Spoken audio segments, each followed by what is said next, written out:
je n'ai pas trop compris. J'aimerais que vous précisiez la façon dont vous monétarisez des choses assez qualitatives, mais juste dans la méthode, notamment les valeurs esthétiques et récréatives, par exemple.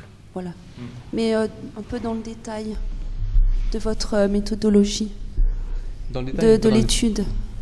Comment vous avez monétarisé ça, les valeurs esthétiques et récréatives. Alors, du coup, c'était pas effectivement le sujet de ma présentation, donc je suis pas attardé dessus. On pourrait reprendre chacun des services, et sur chacun des services, il y a une méthode différente qui est appliquée.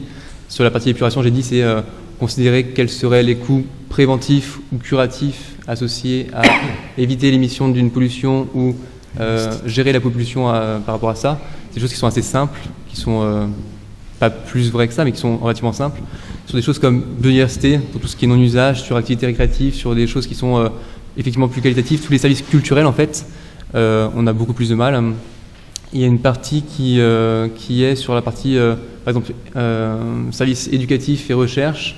On considère qu'il y a tant d'équivalents, d'équivalents temps plein qui sont associés à ces activités-là, qui dépendent donc des zones humides et des services qu'elles rendent.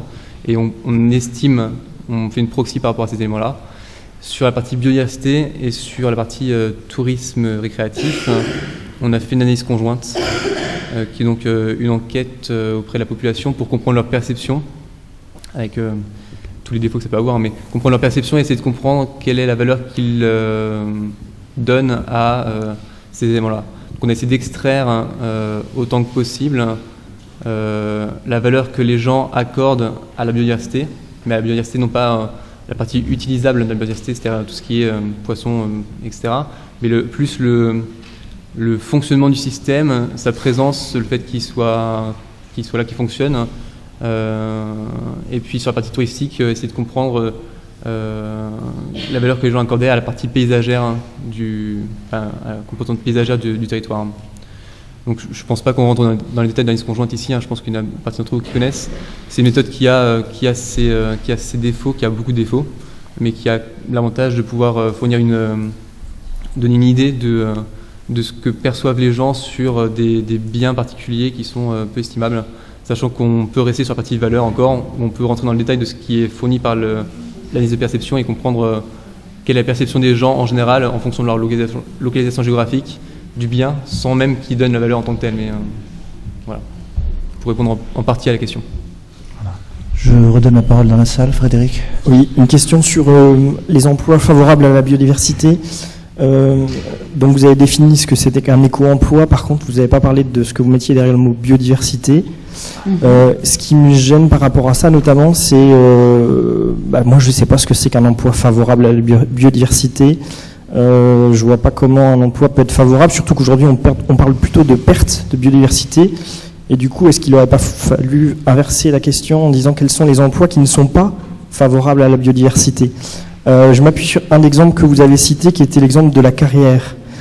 Si vous dites que 50% de l'activité est favorable à la biodiversité, on peut aussi dire que les 50 autres pourcents sont défavorables à la biodiversité, et du coup le résultat s'annule. Donc ça ne fait pas un demi-emploi favorable à la biodiversité, ça fait 0.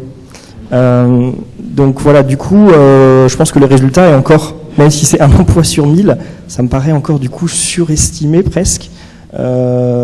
Et du coup, est-ce que ça veut dire qu'il y en a 999 qui sont défavorables ou voire nuls? Alors, bon, il y a plusieurs questions. La biodiversité, on l'a pris de manière assez globale, c'est-à-dire que c'était le vivant, etc. Là, on s'appuie vraiment sur ces écologues, etc., et tous les avis scientifiques pour essayer vraiment d'estimer. On a essayé de regarder, on nous a dit, il faut aller regarder du point de vue des services écosystémiques, etc. Ça aurait été vraiment beaucoup trop dense. Et pour nous, c'est pas exactement notre domaine, on n'a pas voulu se lancer là-dessus. Donc on a regardé un certain nombre d'activités, et après, du coup, on regardait avec l'appui des scientifiques pour regarder vraiment l'impact sur la biodiversité. Sur la question d'impact négatif, alors bien évidemment qu'il aurait été intéressant de regarder l'impact négatif. Après, on a réalisé 122 entretiens. Autant dire qu'on aurait pu en réaliser même pas une dizaine si on commençait à dire aux gens que notre approche était négative. On nous aurait tous fermé les portes parce que du coup, là, on a eu vraiment tous les, même, voilà, les directeurs de développement durable de grands groupes, etc., qui ont pu nous ouvrir les portes là-dessus et qui nous ont même parlé effectivement de leurs différentes activités. Nous, l'approche, elle est vraiment, l'impact, en fait, c'est dans la logique de sensibilisation des apports économiques de la biodiversité et des services, comme il a été vu avant, mais d'une toute autre manière. C'est d'un moment de dire, grâce à la biodiversité, on a aussi un impact sur les emplois. Donc là, du coup, c'est uniquement la tenante favorable. Les carriers, il y aura peut-être beaucoup moins d'emplois dans les carriers si on n'était pas aussi exigeant en termes de restauration derrière. Les carriers, il est prouvé maintenant et depuis de nombreuses études qui ont subi déjà une image très défavorable et qui maintenant essayent de se remettre un peu bien, etc., du coup, ont eu une réglementation aussi très très importante et ce qu'ils font en termes de restauration est souvent mieux que ce qu'il y avait avant. Certes, après, il y a une activité d'extraction, etc., destruction. Donc voilà, notre logique, elle était là et de prendre vraiment ce côté-là. D'une, on aurait souhaité faire l'étude miroir, même de l'impact négatif.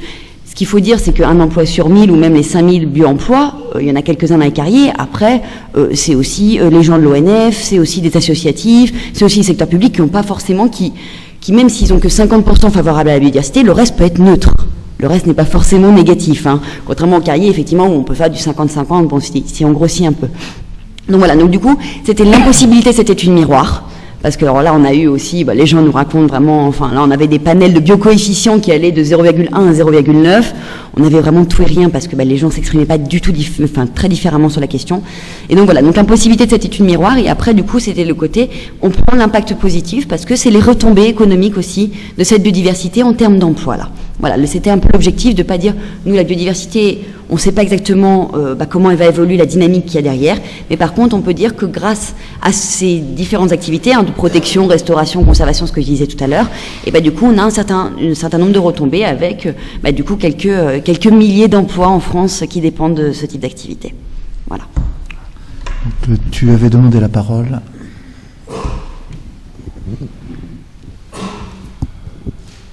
Merci. C'est toujours sur la deuxième intervention. Alors effectivement, moi aussi je me posais la question de l'impact sur la biodiversité, mais d'après ce que vous nous dites effectivement à l'instant, c'est en fait l'impact de la biodiversité sur la création d'emplois. C'est plutôt ça que vous avez essayé de faire. Alors qu'au départ, dans votre présentation, on a l'impression qu'à travers le travail un peu très important d'ailleurs, parce que c'est très lourd à réaliser, le travail très important que vous avez réalisé, on s'attend à des impacts sur la biodiversité. Voilà, donc c'était pas évident dans la présentation. Un peu plus sur le plan un peu plus technique, quand même, toutes les implications en termes d'emploi qui en découlent viennent en fait des hypothèses que vous avez faites sur le TES et sur la régionalisation du TES. C'est-à-dire que si on a effectivement une expansion de l'industrie, y compris des industries polluantes en France, de manière proportionnelle, on va avoir des coefficients techniques et des biocoefficients qui vont aller dans le même sens, et on va se retrouver effectivement avec des emplois créés dans le domaine de la biodiversité, sans avoir, encore une fois, mais là vous venez de dire que c'est pas ce que vous avez voulu mesurer, sans avoir d'impact positif sur la biodiversité. Voilà. Donc ça pose un peu problème à mon sens. Et après, la deuxième chose que je voulais savoir, c'est la deuxième partie sur les simulations. Vous avez fait parce que là, vous utilisez un TES, c'est pas une matrice de comptabilité sociale, c'est vraiment que le TES que vous avez regardé. D'accord. Est-ce que la deuxième partie est basée sur un modèle d'équipe générale calculable ou pas du tout? Ok. Déjà, donc pour le premier point, non, l'impact nous qu'on regarde pour comptabiliser nos bio-emplois, c'était l'impact de l'activité sur la biodiversité. L'objectif, après pour nous, le message derrière, était de regarder, etc., une fois qu'on a calculé de cette façon-là, c'est de regarder combien on a d'emplois et de dire, voilà, on a tous ces emplois quand même qui sont dépendants d'une activité favorable à la biodiversité. Donc voilà, donc il y a aussi, et donc du coup d'impulser. Clairement, après, c'est pas le problème quand vous dites que la façon dont on a construit le TES et les hypothèses font que si on augmente par exemple l'activité des carriers, on va augmenter nos bio-emplois. C'est pas la question du TES, là c'est la question de notre périmètre. C'est-à-dire qu'on a dit c'est des emplois favorables à la biodiversité, ça n'a rien à voir avec la construction et les hypothèses du TES. C'est juste qu'effectivement, on a voulu sortir du schéma classique de dire que les emplois favorables à la biodiversité, c'est les réserves naturelles, c'est les parcs naturels, c'est les forestiers en partie, parce qu'il y a aussi une activité d'extraction de la ressource. Et donc du coup, voilà, on a voulu sortir de ça pour regarder, même dans les industries, ce qui se passe actuellement, parce que c'est en mouvement, et qu'à un moment, faut pas non plus toujours diaboliser. sans dire qu'il faut effectivement augmenter l'activité des pétroliers, l'objectif n'était pas là, le message non plus, mais de dire que même au sein de ces activités-là, les pétroliers pas trop, mais au sein de certaines autres activités industrielles, on a aussi quelque chose en mouvement et des emplois en faveur de la biodiversité dans ces activités-là, qui de toute façon vont perdurer, qui existent toujours. On aura toujours besoin de certaines extractions, de certains types d'extractions. Les carriers vont pas arrêter leur activité dès demain, même si elle est largement réduite quand même. Et donc du coup, ce qui est bien là-dedans, c'est de se dire que quitte à ce qu'elle soit là, autant que les activités soient de plus en plus favorables et conscientes d'une biodiversité en présence. Pour la dernière question, non, c'est pas un modèle d'équilibre général. On n'a pas pu arriver jusque-là, on a un problème.